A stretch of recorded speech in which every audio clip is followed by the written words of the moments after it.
She couldn't have known you were coming. She really should have said something. I wish I could have helped more. I wouldn't have told her if I'd known it was a secret. Welcome back to Love English. In today's lesson, contractions. That's right. Today we will be looking at English pronunciation, essential English pronunciation. We're going to be looking at contractions when two or more words are essentially squeezed together, where we omit certain sounds in order to make the sentence flow more naturally. This is an essential way to sound a little bit more natural and native when you speak.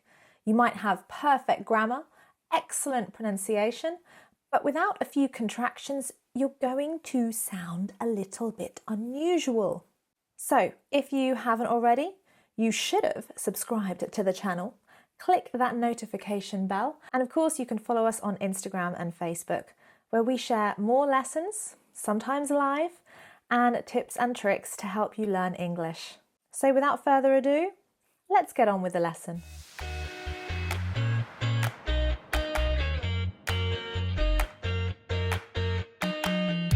Now there are a lot of contractions in English.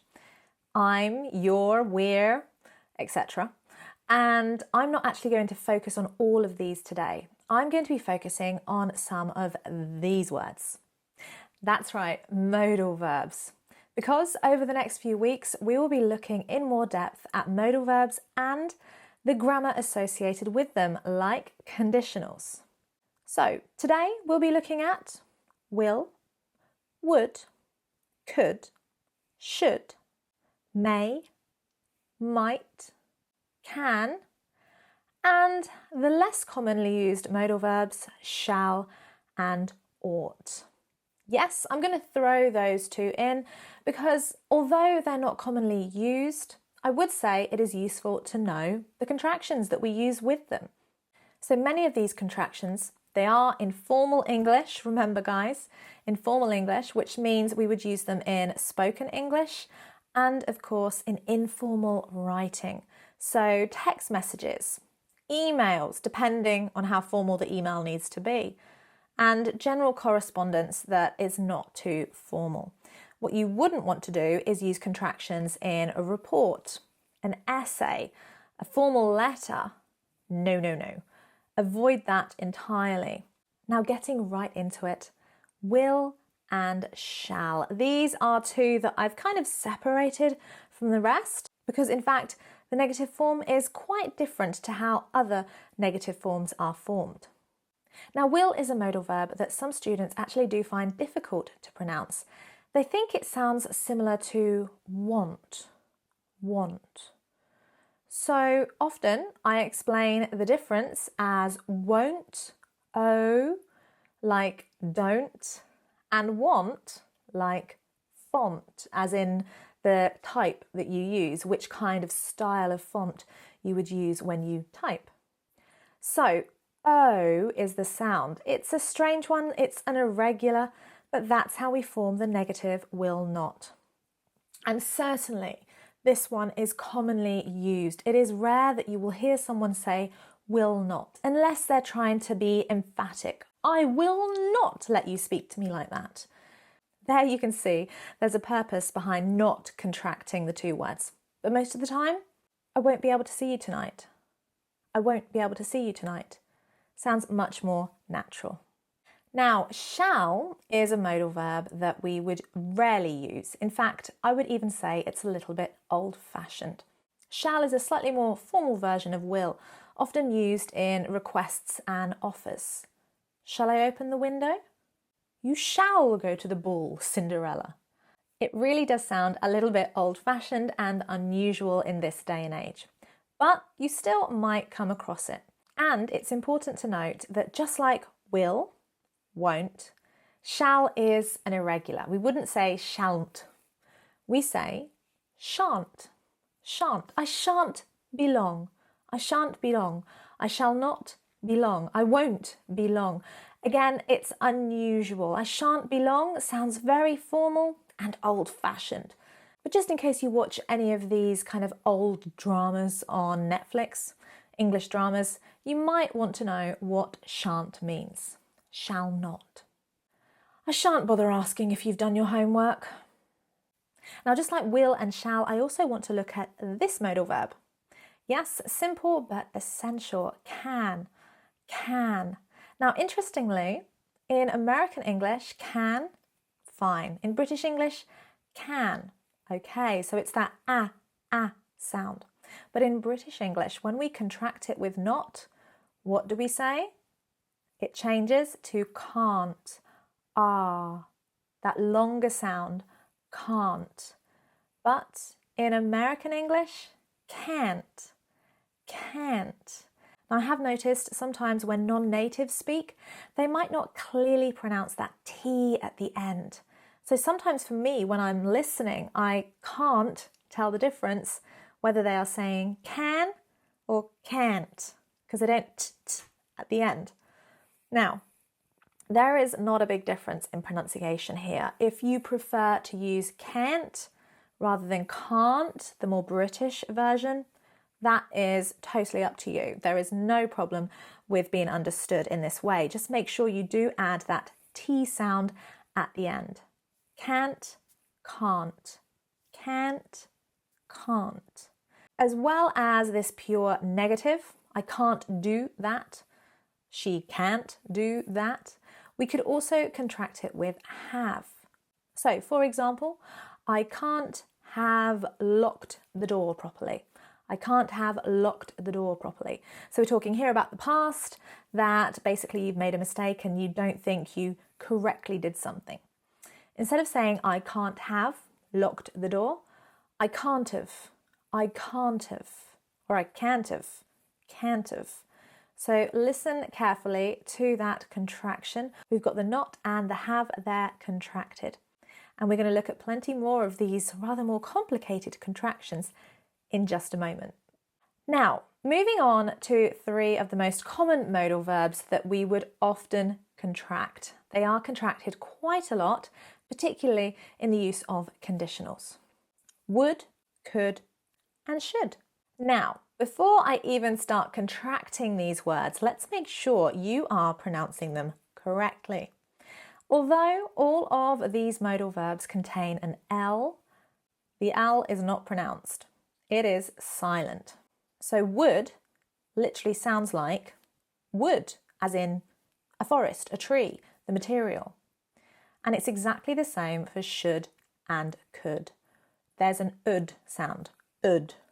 If you really want to benefit from this lesson, I expect you to be listening and pronouncing the words and contractions as I go along. If you need to shut the door and make sure no one's listening because you think they're going to think you're crazy, go for it. But really, guys, practice makes perfect. So come on. Would, should, and could. No L, it's silent. Once we've got that perfected, we can start to look at some of the contractions. In third conditional, would, should, and could are contracted with the auxiliary verb have. I would have. She would have. We would have. Now, with the third conditional, if you would like to refresh your third conditional grammar, then I recommend you have a look at this lesson now or at the end of the lesson, might be better, and just refresh your grammar knowledge. But essentially, with the third conditional, part of that conditional sentence, the hypothetical result in the past with third conditional contains would have. Would have gone, should have gone, could have gone. And there you can see we would use the subject plus would plus have, and then we would have the past participle. What we then do to make it sound much more natural is contract have and would, have and could and have and should. So it sounds something like this. Would've, should've, could've. I would have gone. I should have gone. I could have gone. Sometimes when you're listening to native speakers speak, you might not even hear the of sound. It can become even weaker, particularly in more informal, relaxed situations. So what you might instead hear is woulda, coulda, shoulda. Woulda, coulda, shoulda. I would have gone, I could have gone, I should have gone. So here's where the pronunciation gets a little bit more complicated. With the third conditional, the second part of third conditional, when we're looking at the hypothetical result in the past, again, I'll remind you, check out the grammar lesson at the end of this video. Then we would have the subject, the modal verb, not, have, plus the past participle. Okay, there's a lot to remember in that, but for now we're just looking at the pronunciation.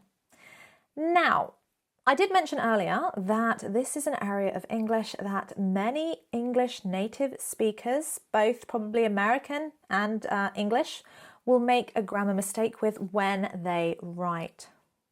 In fact, also if they're using this in the positive form, should've, could've, would've. I shouldn't have done that. I should have done that. I couldn't have done that. I could have done that. I wouldn't have done that. I would have done that. Now, what happens? We speak so fast, so quickly, that of often sounds a bit like of. And so what I will sometimes see on Facebook in text messages is I should have gone. I could have helped. I would have done that. Bad grammar. Really, really bad grammar. Okay, guys, so don't make that same mistake. Don't make the mistake that many English native speakers will make. There is no such thing as should have, could have, would have. It's should have, would have, could have, the contractive form of have. Now back to it. Let's add that negative not in the middle and see how it sounds. She shouldn't have come to the party. She shouldn't have come to the party. Of. She shouldn't have. Shouldn't have. Okay, sometimes you want to break that down and it might actually be easier for you to squeeze into that one contraction. Because we're contracting 3 words here. Should, not, and have. Could not have becomes couldn't have. Couldn't have. And you can see as well that T sound often becomes a little bit weaker. Couldn't have. Couldn't have. So it doesn't have to be couldn't have. It does become a little bit weaker. I couldn't have done that. I couldn't have done that. Couldn't have. You shouldn't have said that. Should not have. Shouldn't have. Would not have. Wouldn't have. Wouldn't have. I wouldn't have told her if I'd known it was a secret. I wouldn't have told her if I'd known it was a secret. Now, of course, we also have the modal verbs may, might, and must. And these also can be contracted in the same way, but perhaps not as relaxed as some of the others. May have. I may have forgotten to turn the lights off before we left. May have. I might have forgotten to call. Sorry. Might have. And of course, must. Must have. Must have. She must have really enjoyed your cooking if she gave you a call the next day. Must have. Now, negative contractions. In the simplest form, we take not and we add it to the end of the modal verb. So could not becomes couldn't, would not becomes wouldn't, should not becomes shouldn't, must not becomes, listen carefully to this, mustn't, mustn't. There could potentially be 2 T sounds there, but there are not.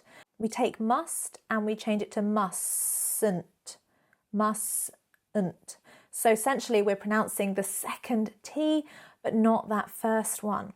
It becomes silent, not mustn't, if that's right. Sounds strange, but mustn't, mustn't. You mustn't do that. You shouldn't do that. He couldn't do it. He wouldn't do it. Now, interestingly, we can say mightn't, mightn't. I mightn't have bothered. She mightn't like that. But mayn't? No, we wouldn't use that. I've not really come across that at all. Mayn't sounds very unnatural and not common English. He might not have. He might not have. He mightn't have. He mightn't have. And again, would we write this? No, we'd speak it, but we wouldn't write it. He mightn't have known if she hadn't told him. He mightn't have known how to ask you out. He mightn't have known how to ask you out. He mightn't have known how to tell you. He mightn't have known how to tell you. He might not have known. Mightn't have known. Must not have. Whew, here we go again. And remember that silent T. It's not mustn't have. It's mustn't have. Mustn't have. Mustn't have. He mustn't have had time to call. He mustn't have had time to call. So it's not mustn't have, but mustn't have, mustn't have. Now, I did mention ought, didn't I? Ought. It's a weird looking word and you might not even be familiar with how to pronounce it clearly. But essentially, ought is a very formal form of should. So when we're making suggestions, when we're talking about obligations, ought. You ought to have gone. You ought to have gone. Notice there, we do have the preposition to, ought to. You need to keep that to there, it's essential. So just as we would contract should have, we can say ought have. He ought have gone. He ought have gone. It does sound a little bit more unusual because again, it's not commonly used and ought is essentially much more formal in use. You could say you ought not have done that, but very strange. And just like should have, we could contract oughta. So ought to. In this case, the sound is actually the to becoming much weaker and contracted. And you can see with all of those, we're actually using the schwa to sound more relaxed and natural. Woulda, coulda, shoulda, oughta, oughta. I oughta have called. I oughta have called.